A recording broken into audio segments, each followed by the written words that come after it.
दोस्तों, आपको मालूम है क्या कि बेटियां किस घर में जन्म लेती है और आखिर हमें कौन सा कर्म करना पड़ता है तब जाके हमारे घर बेटी जन्म लेती है। मित्रों, आज भी हम ऐसे समाज में जी रहे हैं जो आज भी पुरुष प्रधान है। आज भी जब लड़की का जन्म होता है तो अधिकतर घरों में मायूसी छा जाती है और मित्रों, यह और कुछ नहीं बल्कि हम मनुष्यों की अज्ञानता है। लड़की को पूछ समझते हैं, परंतु आपको जानकर हैरानी होगी, लड़की का जन्म हर किसी के घर में नहीं होता बल्कि उसी के घर होता है जो भाग्यशाली होते हैं और अपने अपने पुण्य कर्म अर्जित किए होते हैं। और आज हम आपको यही बताने जा रहे हैं कि भगवान कैसे घरों को लड़की का जन्म देने के लिए चुनते हैं और वह कौन से पुण्य कर्म है जिसकी वजह से कोई भी इंसान बेटी का माँ बाप बनता है। दोस्तों, एक भगवान श्री कृष्ण से अर्जुन पूछते हैं कि माधव, किन कर्मों के कारण किसी के घर पुत्री धन की प्राप्ति होती है, अर्थात कैसे घरों में बेटियों का जन्म होता है। तब श्री कृष्ण अर्जुन से कहते हैं, हे पार्थ, अगर किसी के घर बैठे भाग्य से होते हैं तो बिटिया सौभाग्य से, और जो भी स्त्री या पुरुष अपने पूर्व जन्म में पुण्य कार्य अर्जित किए होते हैं उन्हें ही एक बेटी के माता पिता होने का सौभाग्य प्राप्त होता है। बेटियों को जन्म के लिए उन्हीं घरों को चुना जाता है जो बेटियों का भार सहन कर सके, क्योंकि तीनों लोकों में स्त्री अर्थात बेटियां ही ऐसी होती है जिसका भार हर कोई सहन नहीं कर सकता। वह बेटियां ही होती हैं जो इस सृष्टि को निरंतर चलाएं, मान होने के लिए अपना सर्वस्व निछावर कर देती हैं। हे अर्जुन, पर जिस दिन इस सृष्टि में बेटियों का जन्म लेना रुक जाएगा उस दिन सृष्टि भी है और धीरे धीरे इस सृष्टि का अंत हो जाएगा। मित्रों, भगवान श्री कृष्ण के इन बातों पर गौर किया जाए तो उनका कहा बिल्कुल सही है, क्योंकि बेटियां अगर नहीं होंगी तो किसी का भी वंश आगे नहीं बढ़ सकता। दोस्तों, आपने भी कई लोगों को कहते सुना होगा कि जिस घर में बेटी का जन्म होता है वह घर स्वर्ग के समान होता है, क्योंकि बेटा तो केवल एक कुल को रोशन करता है, बेटियां तो दो कुलों को रोशन करती है।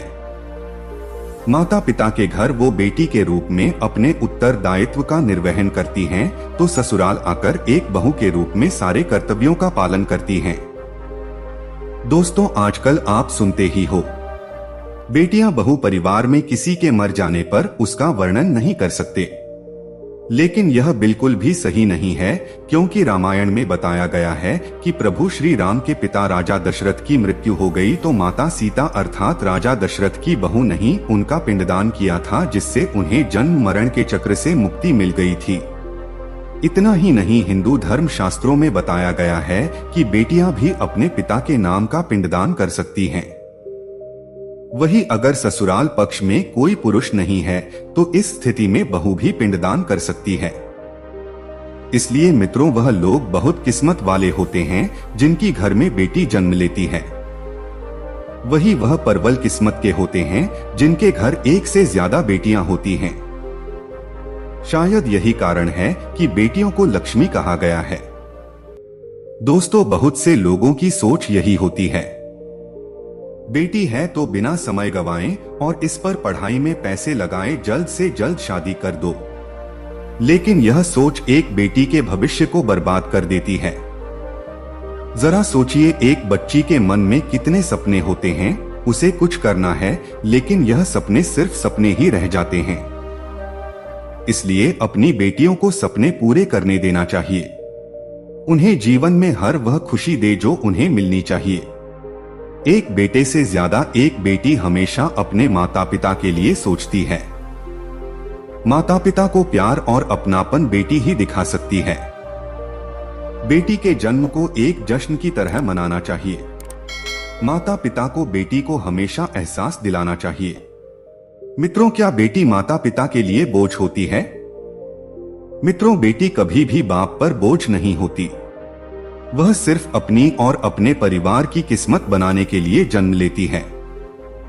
एक कथा के अनुसार दो मित्र लंबे समय के बाद एक दूसरे से मिले। एक दोस्त ने दूसरे से उसका हाल पूछा तो जवाब में उसने कहा कि मेरे हाल तो एकदम बढ़िया है, और हो भी क्यों ना मेरे दो बेटे जो है। तभी वह अपने दोस्त से पूछता कि तेरे घर में कितने बच्चे हैं। दोस्त खुशी के साथ बताता है कि मेरे घर में 2 बेटियां हैं। उसका दोस्त भगवान का शुक्रिया अदा करता हुआ कहता है कि मैं धन्य हूँ, मेरे घर बेटियां नहीं। यह सुनकर पिता की आंखों में आंसू आ गए। तभी उसकी बेटी पिता के मित्र से कहती है कि अंकल, भगवान हमेशा भाग्यवान को ही बेटी देते हैं, कभी गरीब को बेटी के रूप में माता लक्ष्मी नहीं देते। भगवान उसी को पुत्री का सुख देते हैं जिसके अंदर पालने की सामर्थ्यता होती है, जो गरीब होकर भी अपनी बेटी को पाल सकता है। एक बार स्वामी विवेकानंद वैष्णो देवी की सीढ़ियां चल रहे थे। बगल से किसान अपनी बेटी को कंधे में बिठाए चढ़ाई चल रहा था। तभी स्वामी विवेकानंद ने कहा कि बाबा, आपकी बेटी का बोझा आपको लग रहा होगा, इसको मैं उठा लेता हूँ और माता वैष्णो के दरबार तक ले चलता हूँ। सबके सामने स्वामी विवेकानंद से कहा कि बेटी कभी भी बाप के कंधे पर बोझ नहीं होती। बेटियां अगर बाप के कंधे पर हों तो वह हर बोझ को हल्का कर देती है। मित्रों, बेटियां कभी भी धन की भूखी नहीं होती, जो सिर्फ मान और सम्मान की भूखी होती है। कौन सा कर्म करने से बेटी के रूप में जन्म लेते हैं? अब सोचने वाली बात है कि कौन सी कर्म के बाद आप किसी के घर लड़की के रूप में जन्म लेते हैं और उनके घर के लिए लक्ष्मी का रूप साबित होते हैं। गरुड़ पुराण में बताया गया है कि जब आत्मा को नया जन्म मिलता है तब आत्मा को शरीर के अनुसार व्यवहार में चलकर अपने कर्म करने होते हैं। शरीर के जरिए कर्म करके की एक आत्मा अपने जन्म के उद्देश्य को सार्थक भी बना सकती है और निरर्थक भी यदि कोई पुरुष महिलाओं का आचरण करता है। स्वभाव में महिलाओं वाली आदतें ले आता है या वही काम करना चाहता है तो एक महिला को करना चाहिए, तो ऐसे ही पुरुषों का आत्म स्त्री का शरीर धारण करती है। वहीं गरुड़ पुराण में बताया गया है, यदि कोई व्यक्ति मृत्यु के अंतिम क्षण में किसी स्त्री को याद करते हुए प्राण त्यागता है तो वह अगले जन्म स्त्री के रूप में जन्म लेता है। वही अगर वह अंतिम क्षण में परमेश्वर का नाम लेता है तो वह मुक्ति के मार्ग पर अग्रसर हो जाता है।